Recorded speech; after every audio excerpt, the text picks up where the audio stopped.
There is a feeling most people know well. It is the feeling of doing everything right and still seeing nothing move. It is the quiet, persistent sense that no matter how hard you try, no matter how consistent you have been, no matter how much of yourself you have poured into something, the result you are waiting for simply has not appeared.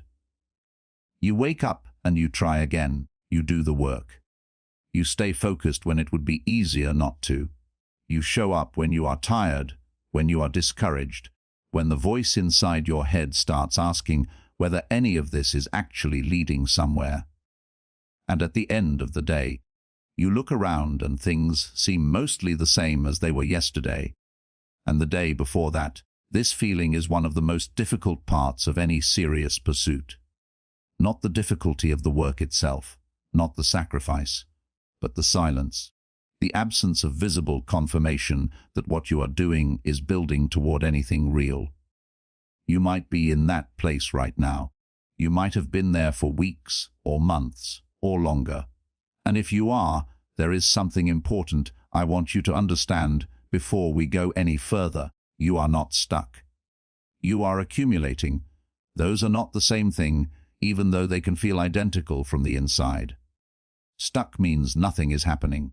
Accumulating means that something is building beneath the surface, quietly, invisibly, in ways that your daily view cannot detect. It means that every action you have taken, every day you showed up despite the doubt, every hour of honest effort, all of it has been going somewhere. You just cannot see where yet. The gap between accumulating and a breakthrough is one of the cruelest gaps in human experience, because it asks you to keep going without confirmation. It asks you to trust a process that has not yet shown you its results. It asks you to believe in something that, from where you are standing, does not yet look like what you hoped it would look like. Most people cannot hold that gap, and so they leave. They turn around right before the ground was about to shift beneath their feet. They decide that the absence of results is evidence that results are not coming. And in doing so, they miss the thing they were building toward. This audiobook is about that gap. It is about what lives inside it, what it takes to move through it, and what waits on the other side when you stay long enough. It is about the quiet science of how change actually works, not the version we imagine, where effort is immediately rewarded and hard work produces visible results on a predictable schedule, but the real version, where progress hides, where breakthroughs are earned through patience, and where one more aligned, consistent action can be the thing that shifts everything. There is a phrase at the center of everything we are going to explore together. You are only one win away from changing everything in your life. Not 100 wins, not years of visible progress stacked on top of itself. One win, one moment of aligned action arriving at the right time, after the right accumulation, in the right direction. But we need to understand what that means, because it does not mean that success is sudden or easy. It does not mean that a single lucky day erases everything that came before. The one win only becomes possible because of everything that built toward it, because of the invisible work, because of the days you stayed when leaving would have been simpler. That is what we are going to explore, slowly, honestly, in a way that, I hope, will make you feel not rushed, but settled, not pressured, but clear, because the path through the gap does not require more urgency. It requires more understanding, and maybe, by the end of this, you will see your own situation a little differently. Maybe you will recognize that what feels like stagnation is actually the last stretch before something opens. Maybe you will find that the patience you thought you had already exhausted has more left in it than you realized. If something in this audiobook connects with your own experience, feel free to share it in the comments. Sometimes putting it into words helps you understand it more clearly. I do read them. Most people do not quit because they are lazy. They quit because they are human. And being human means that you feel things. It means that frustration is not an abstract concept, but a real, physical experience that lives in your chest and behind your eyes. It means that the gap between effort and result does not just frustrate your logic, it exhausts your spirit. When you start something, there is usually a clarity of purpose. You can see what you are working toward, at least in the general shape of it. You can feel the distance between where you are and where you want to be, and that distance feels like something you can cross. So you begin, and for a while, the beginning itself provides a kind of fuel. The novelty of the project, the sense of momentum in your own decision to start, the early actions that feel meaningful because they are new. All of this carries you through the earliest phase. Then the early phase ends, and what comes next is the part that very few people prepare for properly. What comes next is the middle, and the middle is long.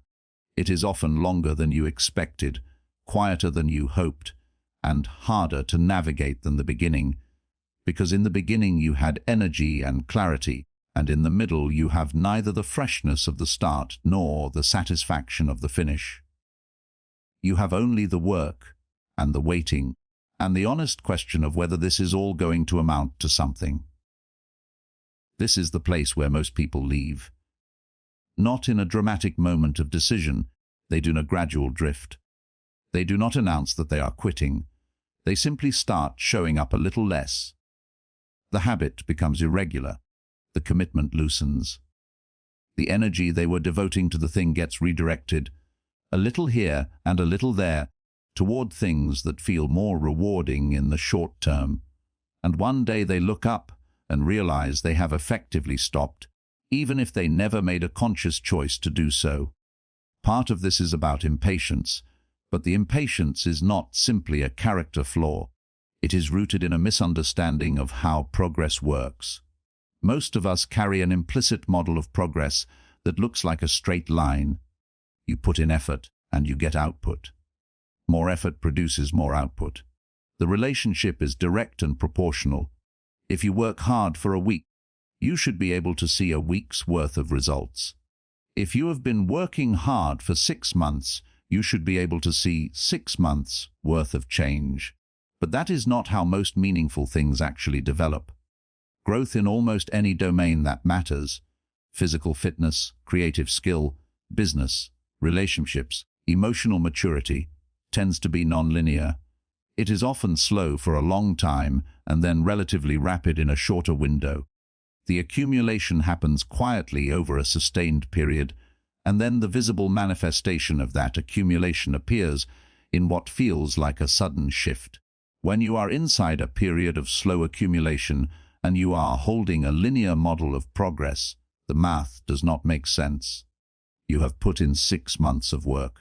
Where is the 6 months of result? The absence of the expected return starts to feel like evidence. Evidence that the strategy is wrong. Evidence that you are not suited for this. Evidence that the goal was unrealistic in the first place. None of those conclusions may be true, but they feel true, and feelings, when they are sustained and not challenged, have a way of becoming convictions.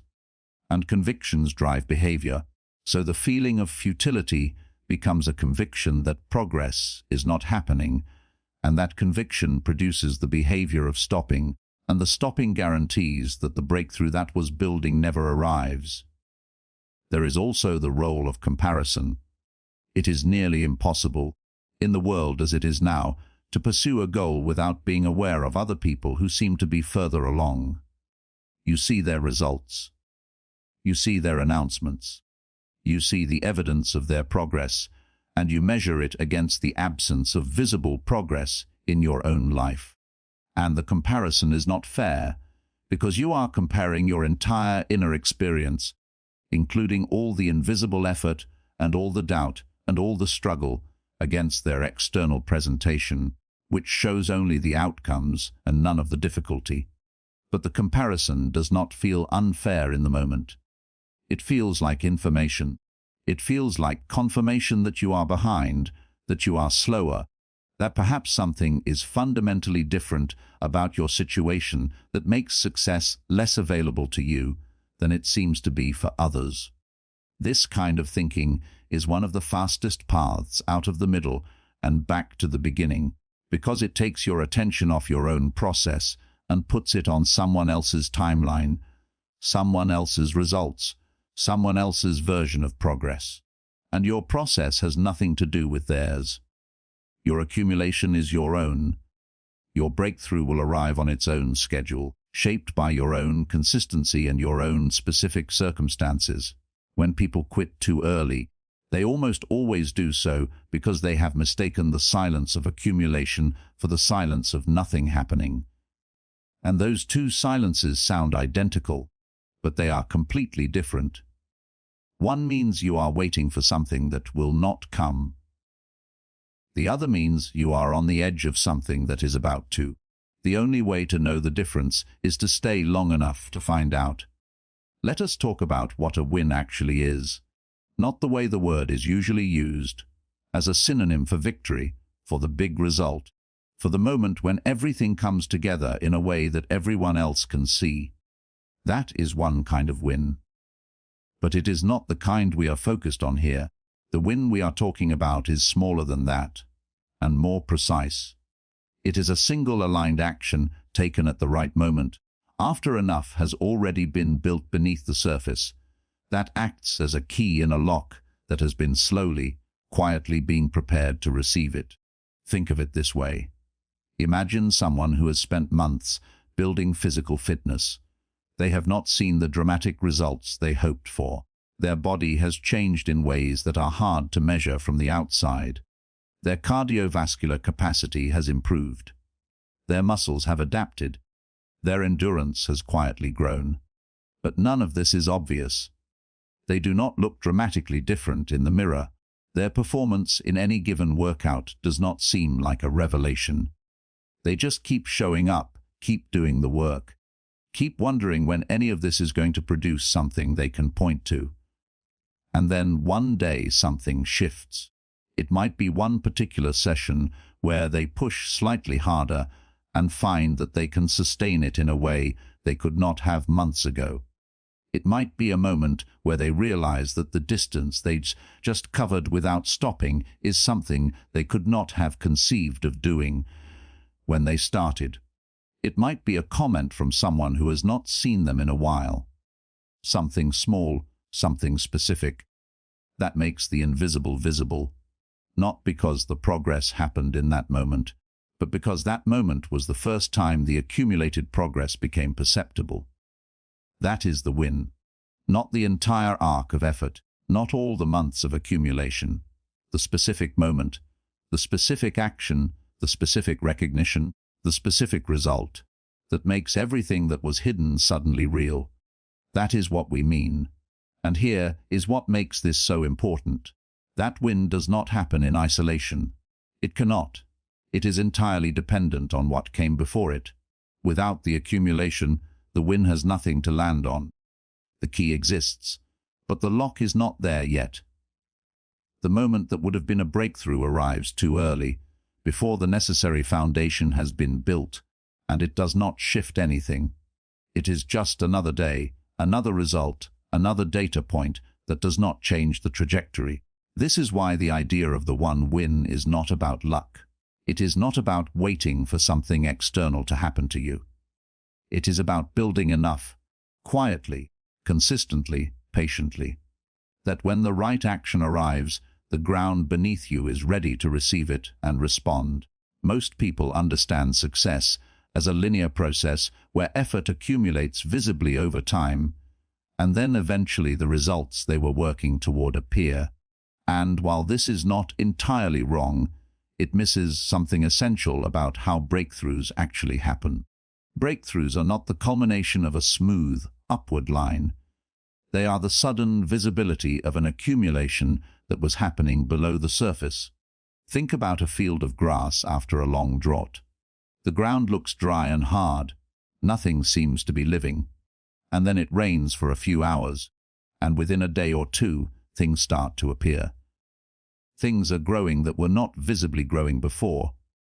The seed was in the ground long before the rain. The potential was already there. The rain did not create the possibility of growth from nothing. It activated it. It provided the specific ingredient at the specific time that allowed what was already accumulated to express itself. Your one win is the rain in that metaphor. It is the action, the decision, the outreach, the conversation, the submission, the attempt, taken at the moment when the ground is ready, that activates everything that has been quietly accumulating. And the reason so many people miss it is that they walk away during the drought. They look at the dry ground and conclude that nothing is growing.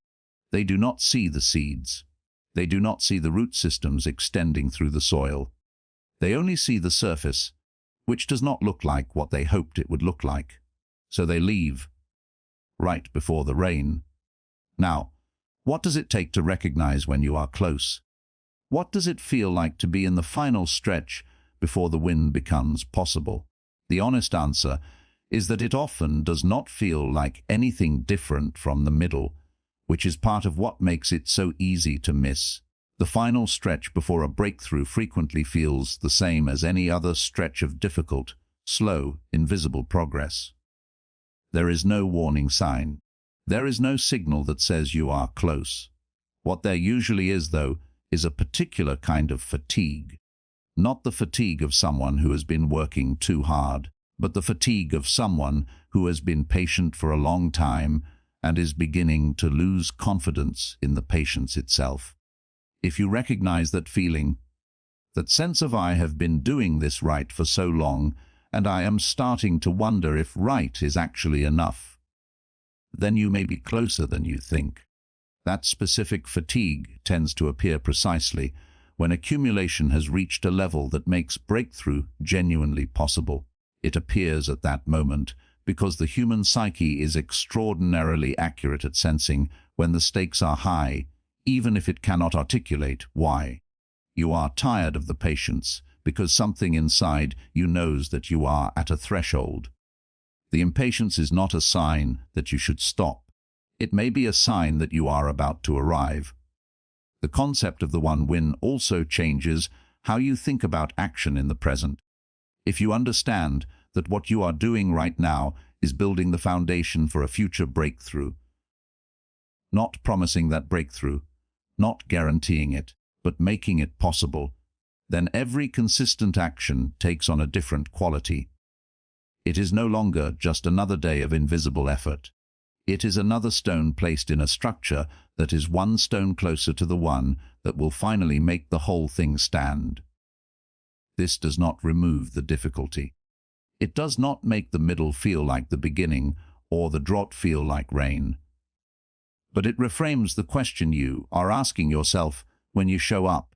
Instead of did today's effort produce today's result, the question becomes did today's effort contribute to the accumulation that will eventually make the right result possible? And to that question, the answer is almost always yes. Almost every day of genuine, consistent effort adds something, even when it does not look like it, even when nothing you can observe has changed. There is something else worth understanding about the one win, which is that it does not always look the way you imagined.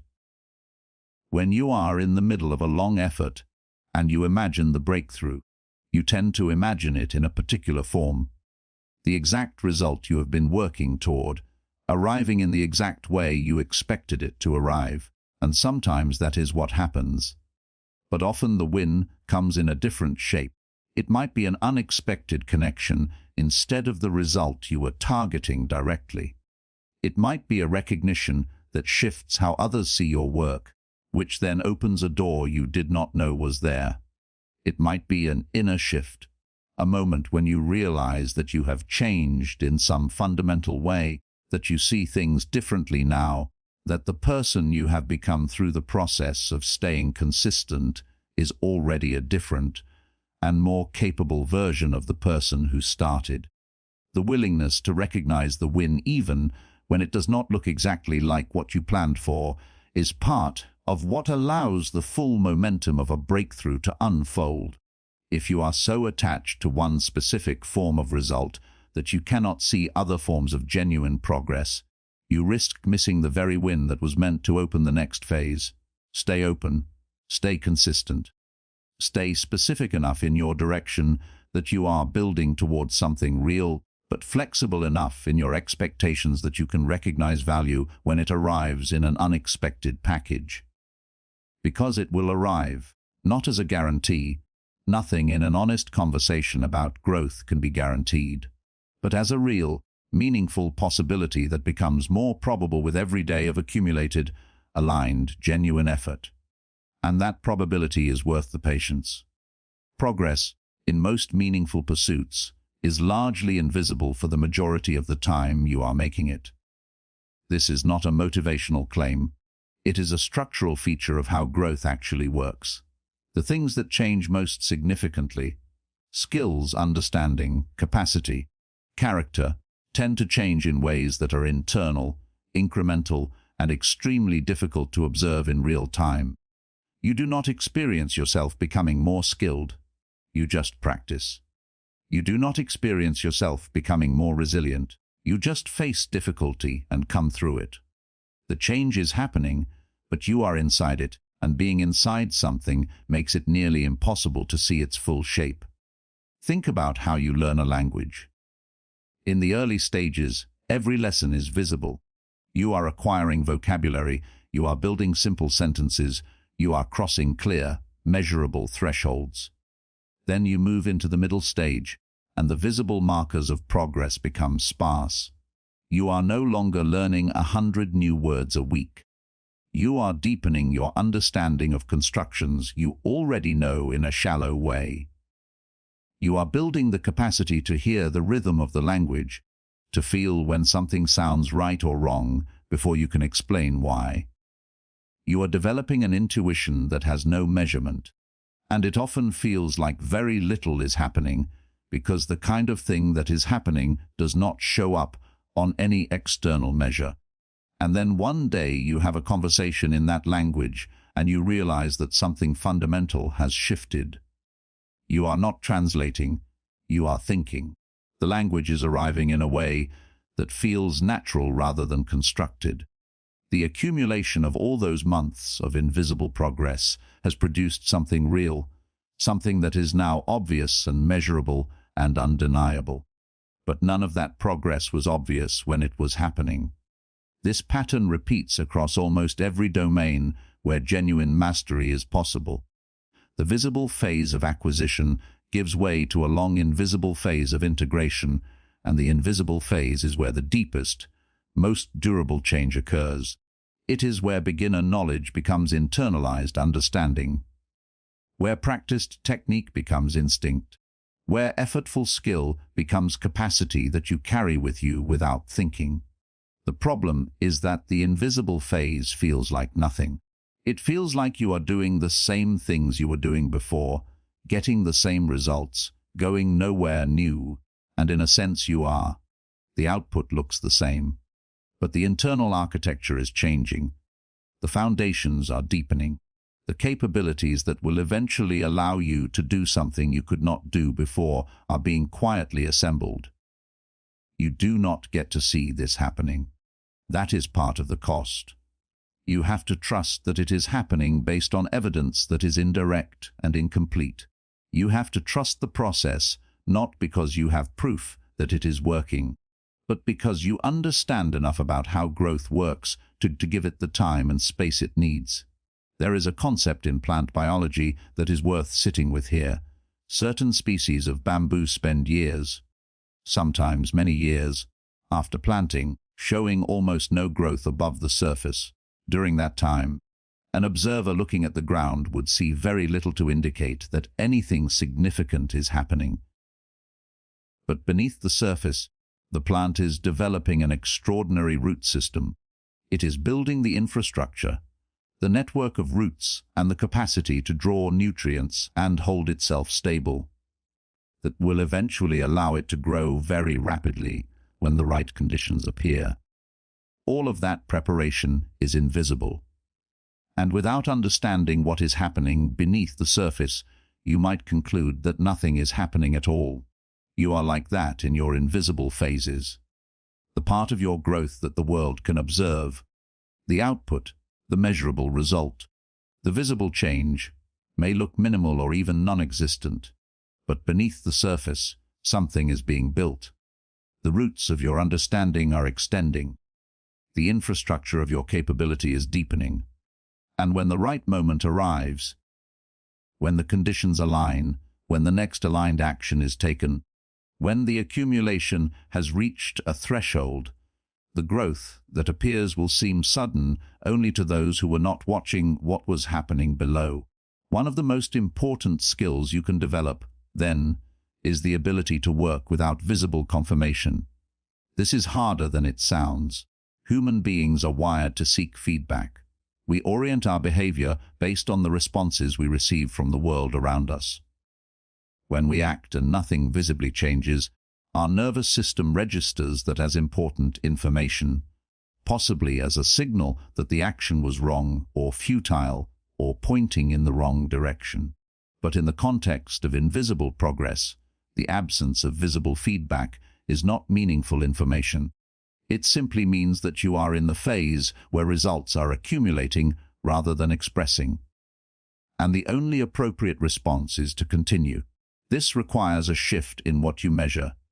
When external results are not yet visible, you need to find ways to track the inputs, the things you can observe and control, rather than fixating on the outputs, which are on their own timeline.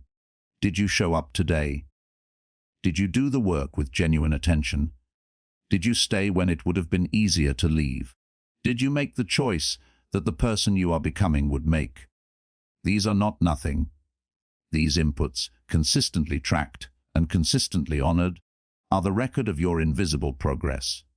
They are the evidence that accumulation is happening even when you cannot see it in any external form.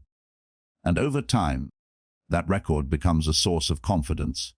Not certainty, but confidence that the visible results are coming, because the invisible work that precedes them is being done.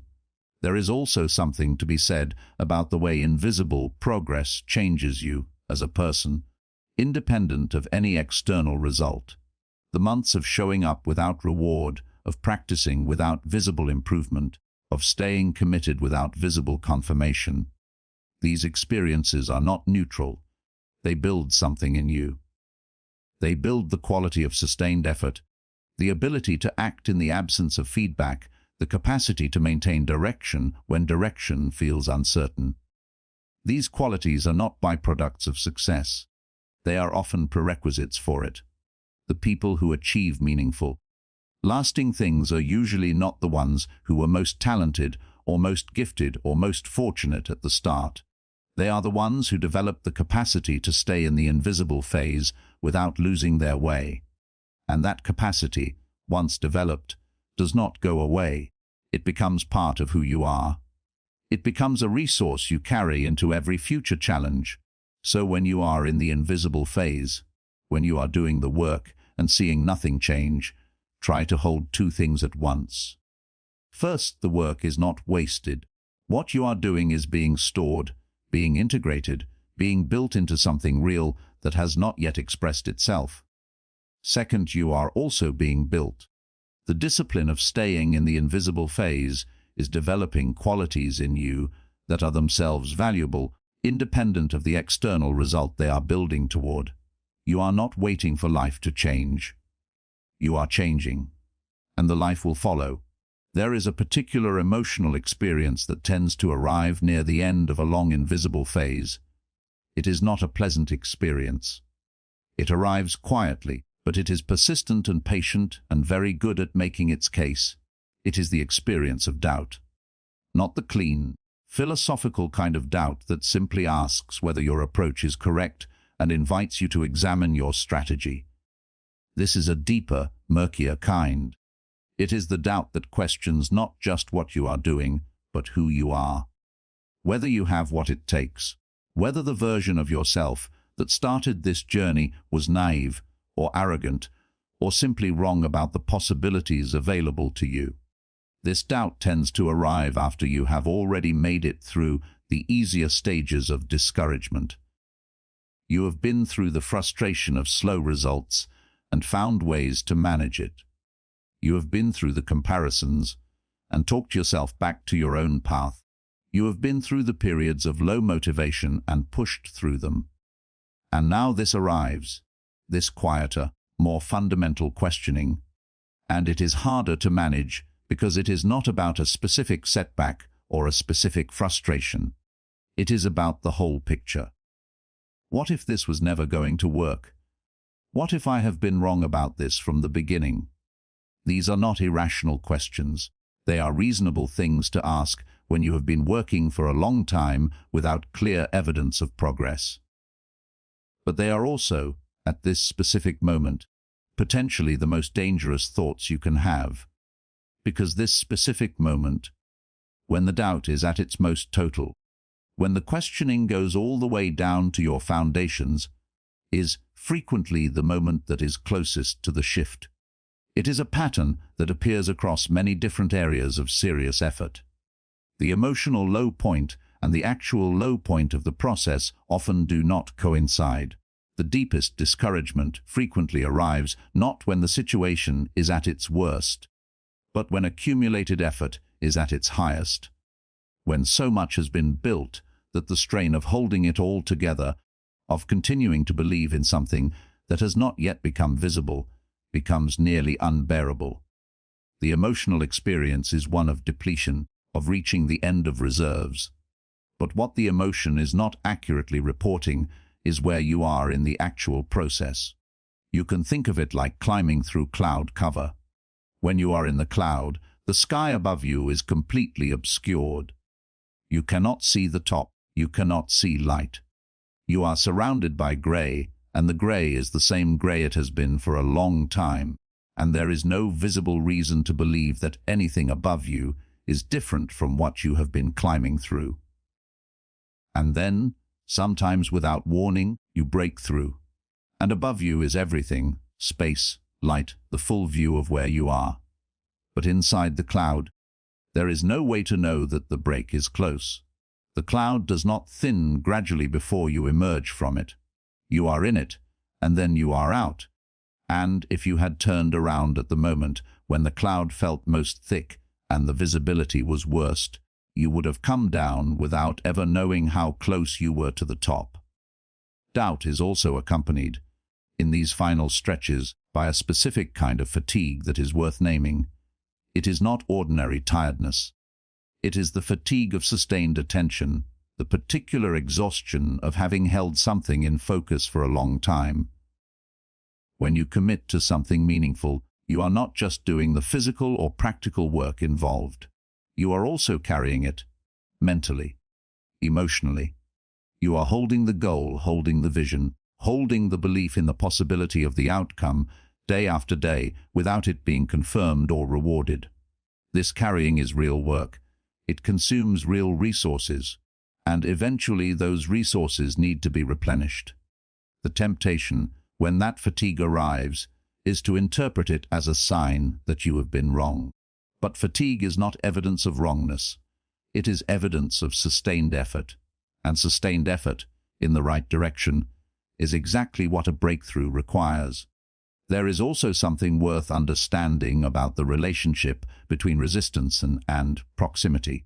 Resistance, that internal force that pushes back against the effort, that amplifies the doubt, that makes continuing feel disproportionately hard, tends to intensify as you get closer to something significant, not because the work becomes objectively harder, but because the stakes become higher. Something in you knows that you are close to crossing a threshold, and the emotional system responds to high stakes with heightened resistance. This means that when resistance is at its strongest, when the internal arguments for stopping feel most compelling, when the doubt is most total, it is worth pausing before you decide that this is a signal to quit. It may be a signal that you are close. It may be the system's way of testing whether the commitment is real enough to carry you through to the other side. None of this means you should ignore genuine evidence that something is not working. There is a difference between the emotional resistance of someone who is close to a breakthrough and the evidence-based recognition that a strategy or direction needs adjustment. Both things are real, and it is important to be able to tell them apart. If there is new, concrete information suggesting that your approach needs to change, that is worth responding to.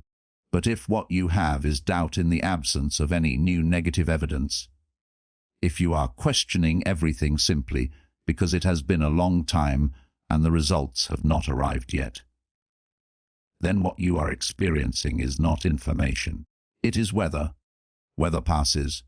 The patterns of doubt and fatigue and resistance that descend on you in the long middle are not permanent. They are not even accurate descriptions of your actual situation.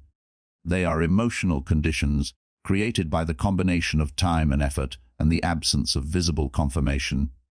And like weather, they change. They ease.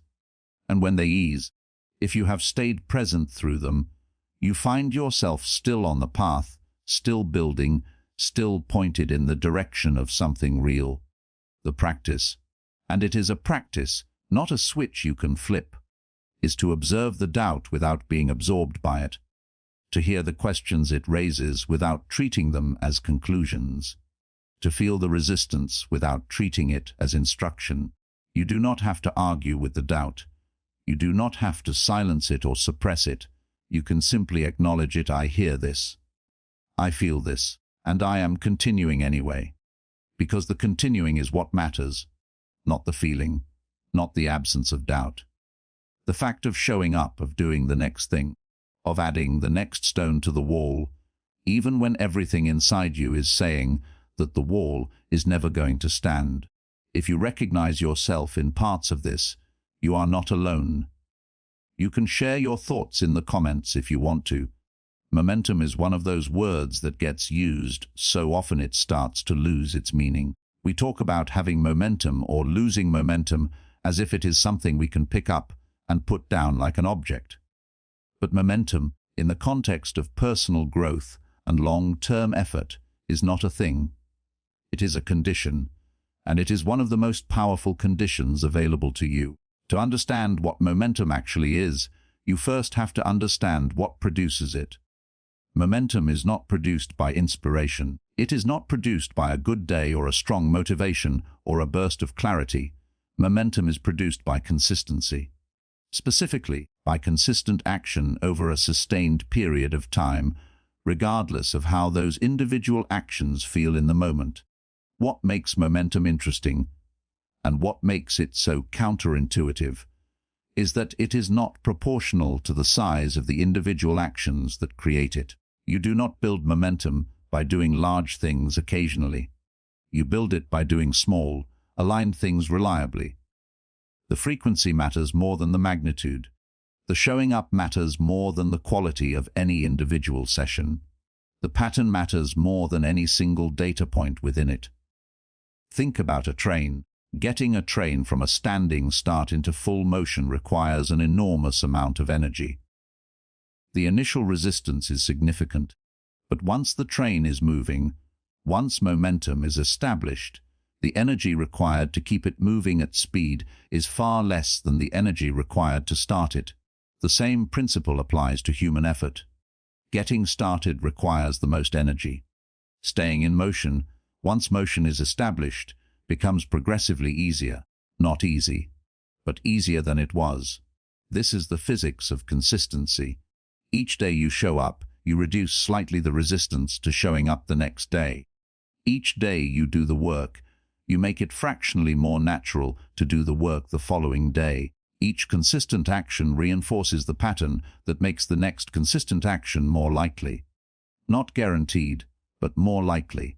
And over enough time, more likely becomes the default. The compounding effect of consistency is something that most people understand intellectually but do not actually feel in their bones until they have experienced it.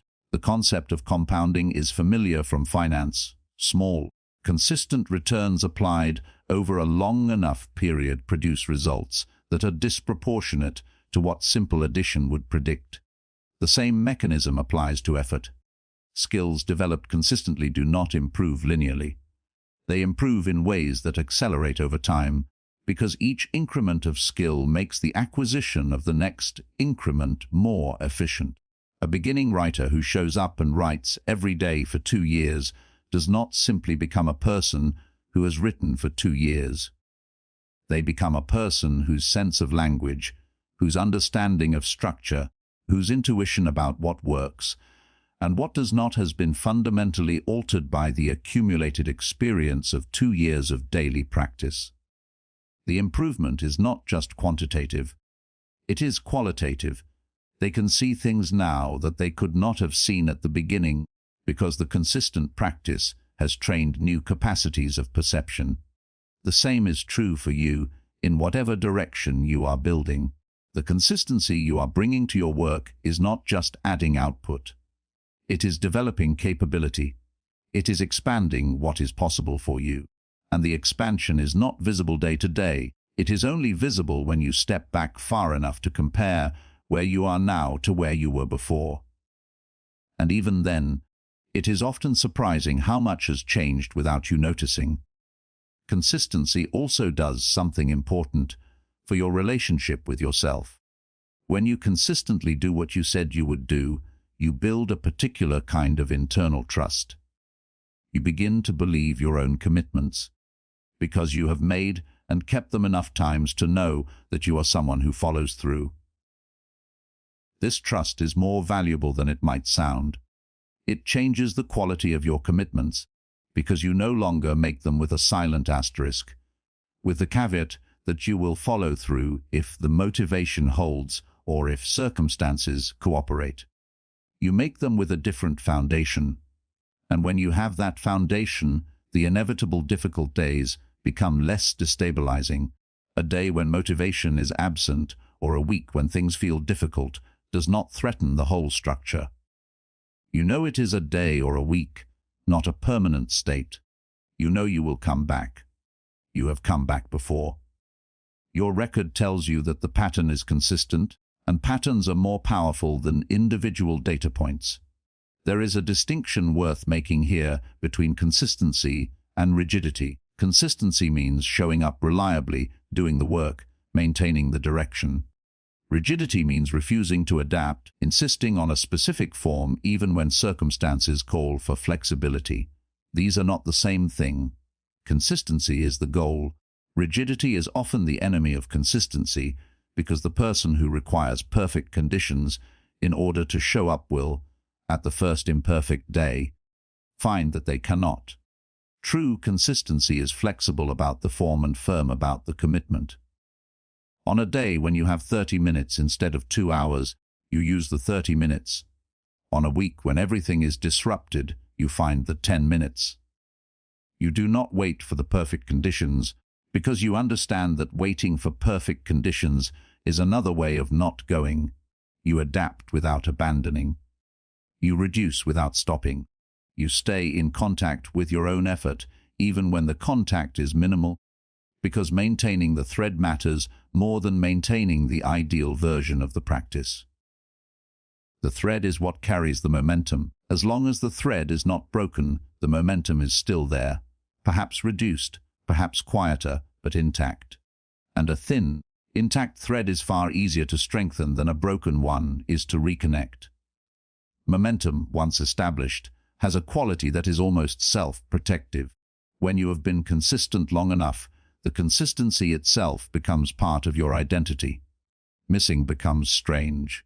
Stopping feels wrong in a way that is different from the discipline-driven resistance to stopping that you experienced in the beginning. In the beginning, you stayed because you were making yourself. Later, you stay because staying is who you are. The relationship with the effort has shifted from something you are doing to something you are. That is not the starting point. That is not where anyone begins. It is the destination, or rather, it is a condition that emerges somewhere along the path of sustained, consistent effort, and you cannot force it into existence. You can only create the conditions that allow it to develop. Those conditions are simple. They are not easy, but they are simple. Show up, do the work, maintain the direction, adapt to circumstances without abandoning the commitment. Come back when you drift. Measure the inputs when the outputs are not available to measure. Trust the accumulation when you cannot see its shape. Do those things long enough, and momentum will not feel like something you are trying to build. It will feel like something you are living inside. When a breakthrough finally arrives, the most common description of it is that it felt sudden. The person says, "I do not know exactly what happened. Things just started to move. It seemed like the momentum shifted almost overnight." And from the outside, from the perspective of anyone observing only the external results, that description seems accurate, because the visible change does appear relatively quickly, concentrated in a shorter window after a long period of relative stillness. But the person who lived through the process knows something different, even if they struggle to articulate it. The change was not sudden. The change was the result of everything that came before. The sudden quality is only an appearance, the way a dam breaking looks sudden, even though the pressure that caused it was building for a long time. Understanding why the shift feels sudden, even when it is not, matters for how you relate to your own progress. Because if you misunderstand it as truly sudden, you start to believe that breakthroughs are random events that happen to people, that they are a product of luck, or timing, or being in the right place with the right idea at the right moment. And that belief, that breakthrough is fundamentally unpredictable and outside your control, makes it very hard to maintain the consistent effort that is actually what creates the conditions for breakthrough. So let us look at what is actually happening when the shift occurs. The first thing to understand is that change in any complex system is rarely smooth. It tends to happen in what scientists call phase transitions, periods of relative stability interrupted by relatively rapid shifts to a new state. Water does not gradually become steam as you heat it. It remains water, and then at a specific temperature it changes. The transition is rapid, but the energy that produced it was building the entire time. Human growth works in a similar way. You can practice a skill and feel like you are making very little progress, and then something clicks, and suddenly you are performing at a level that was not accessible to you before. The click is not the moment the learning happened. The click is the moment the learning crossed a threshold at which it became functional. Everything before the click was accumulation toward that threshold. This is why the shift feels sudden. You were below the threshold, and then you crossed it, and the crossing was fast, even if the journey to the threshold was long, and because the journey was largely invisible, because most of the meaningful change was happening in ways that did not register externally. The crossing of the threshold appears to come from nowhere, but it came from everywhere. It came from every day of invisible work. There is also a social dimension to why the shift feels sudden that is worth naming. When other people observe your progress, they have access only to your external outputs. They see the result, the visible change, the new level of performance or presence or capability. They do not see the months of practice behind it. They did not watch you work when nothing was changing. They are encountering the expressed form of your accumulation, not the accumulation itself. And so to them, it does seem sudden. You were one thing, and now you are another thing. From their perspective, the transformation happened quickly. And when they describe it that way, when they say things like you seemed to improve overnight, or things really came together for you, they are not wrong about what they observed. They are just observing a limited slice of a much longer process. The danger of hearing those observations and believing them as a complete description is that you start to attribute your own success to something other than the accumulation. You start to feel like you got lucky or that something external aligned in your favor, rather than understanding that what actually happened was that your consistent, invisible work finally crossed the threshold into visible expression. Owning the accumulation is important, not as arrogance, but as understanding. Because if you understand that the sudden shift was the result of your sustained effort, You also understand that sustained effort is what creates the conditions for shifts. And that understanding changes how you approach the next challenge and the one after that. You are not waiting for luck. You are building accumulation. And you know from experience what accumulation eventually produces. There is one more dimension of the sudden shift worth exploring, which is how it changes your own experience of your capabilities. After a breakthrough, the new level of performance or the new state of the situation tends to feel more normal more quickly than you might expect. The change that seemed sudden from the outside also settles into a new baseline relatively quickly from the inside. What was extraordinary becomes ordinary. What felt like a ceiling becomes the floor. This is both a gift and a responsibility. The gift is that you are no longer straining to maintain something beyond your reach. It is now within your reach and has become your new natural level. The responsibility is that this new level is now the starting point, and it requires its own consistent effort to build further from. The shift does not end the process. It advances it to a new phase. And in that new phase, you will again go through periods of invisible progress, of accumulation without visible result, of patience and consistency without immediate confirmation.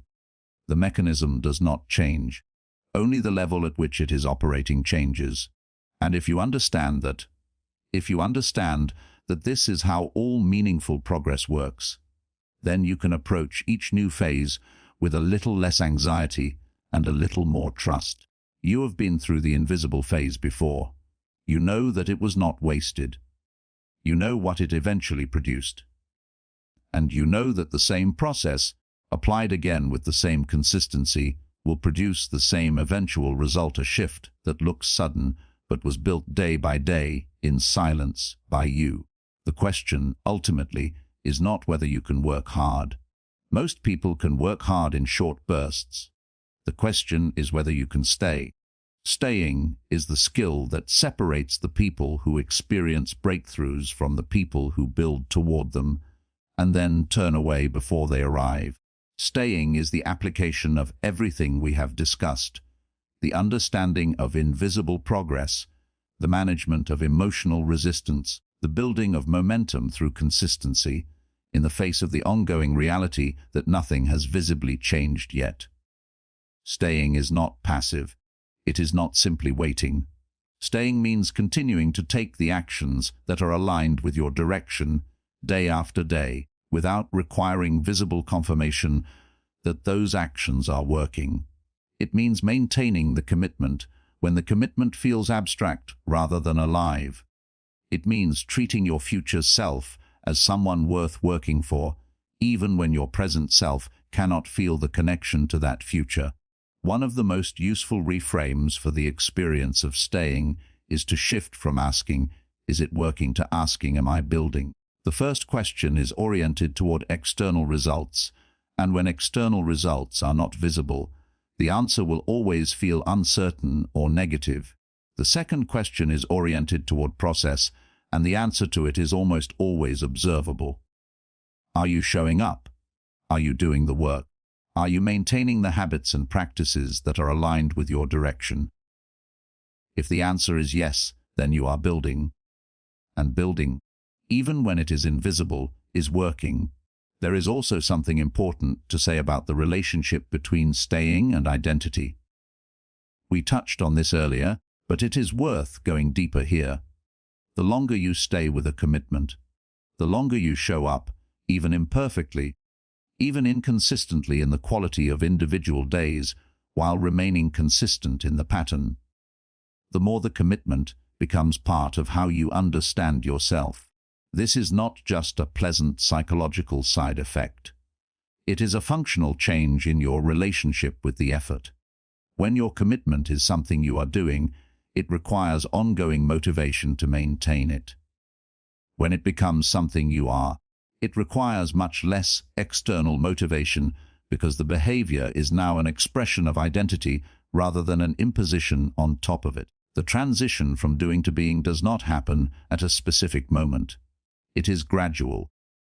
But there is usually a point where you notice it, where you realize that missing feels strange rather than tempting, that your practice is no longer something you have to will yourself toward, but something that is simply part of the structure of your days. When you reach that point, you have built something more durable than a habit. You have built a new baseline for who you are. Staying also means developing a different relationship with the experience of not knowing. One of the hardest things about the long middle is uncertainty. You do not know if this is going to work. You do not know if the accumulation is building toward a real breakthrough or toward a wall. You do not know how much longer you need to stay before something shifts. And the not knowing is a persistent, low-level discomfort that can become very heavy over time. The people who stay learn to hold the uncertainty without being paralyzed by it. They develop a tolerance for the open-ended question that does not resolve on a timeline they control. They learn to act in the presence of not knowing, to move forward without certainty, to build without being able to see the completed shape of what they are building. This tolerance is itself a form of growth. It is not comfortable, but it becomes more manageable the longer you practice it. There is a phrase that captures something true about this. You do not have to see the whole staircase to take the next step. You only need enough visibility for the step immediately in front of you. The full picture, the final destination, the exact path there, the total arc of the journey, does not need to be clear. What needs to be clear is the next action, and the one after that, and the one after that. The staircase reveals itself one step at a time, and that is enough if you are willing to keep stepping. Staying also requires a kind of active management of your expectations over time. The expectations you had when you began, about how long it would take, about what the process would feel like, about what progress would look like, are almost certainly not matching your current reality. That mismatch is normal. It happens to nearly everyone who pursues something meaningful for long enough. The question is what you do with it. You can treat the mismatch as evidence of failure, as confirmation that your expectations were right and your reality is falling short. Or you can treat it as information, as a more accurate understanding of how this particular process actually works, which you can integrate into a revised set of expectations that are more closely aligned with reality. The second approach is not resignation. It is wisdom. It is the recognition that accurate expectations are more useful than optimistic ones, because accurate expectations prepare you for what you are actually going to encounter rather than setting you up for repeated disappointment. When you understand that the process is long, and that the middle is quiet, and that the shift comes later than you imagined, you can commit to that timeline rather than fighting it. You can stop waiting for the breakthrough to arrive on your original schedule and start trusting the actual schedule, even if you do not know exactly what it is. This is, in many ways, the ultimate act of staying. It is not just staying in the actions. It is staying in the understanding, holding the longer view, the more accurate view, the view that sees your current experience of slow progress as a normal phase of a real process, rather than a sign that something has gone wrong. When you can hold that view consistently, when you can stand inside the invisible phase and see it for what it is, rather than what it feels like, then staying becomes less an act of willpower and more an act of wisdom. You are not gritting your teeth and forcing yourself to continue. You are simply understanding enough about how this works to know that continuing is exactly the right thing to be doing. And that understanding is available to you right now, in this moment. Whatever phase you are in, whatever level of frustration or doubt or fatigue you are carrying, the understanding is available. The view from outside the cloud is something you can access, even from inside it, if you hold it carefully enough. Stay long enough. That is the instruction. It is the simplest and most profound advice available for anyone working towards something real. Not perfectly, not without difficulty, not without doubt, but long enough. Because long enough is when the win becomes possible. And the win is when everything changes. We have covered a lot of ground in this audiobook, but I want to come back at the end to something simple. You are not behind. You are building. Whatever you are working on right now, whatever goal or commitment or aspiration is alive in you, even quietly, even tentatively. The work you have already done matters. The days you showed up matter. The moments when you continued when stopping would have been easier matter. None of it has been wasted. Even the days that felt like nothing. Even the phases that looked like stagnation from the outside. Even the periods of doubt when you questioned whether any of it was going anywhere. It was going somewhere. Below the surface. Building the root system. Assembling the threshold. Creating the conditions that make the next aligned action capable of shifting everything. The one win we have talked about throughout this audiobook is not a distant, abstract concept. It is a real possibility that becomes more accessible with every day of consistent, aligned effort. It is not guaranteed. Honest conversations cannot offer guarantees. But it is real, and it is closer than the feeling of discouragement suggests. What I want you to take from this is not a renewed burst of intensity. Intensity is not the answer.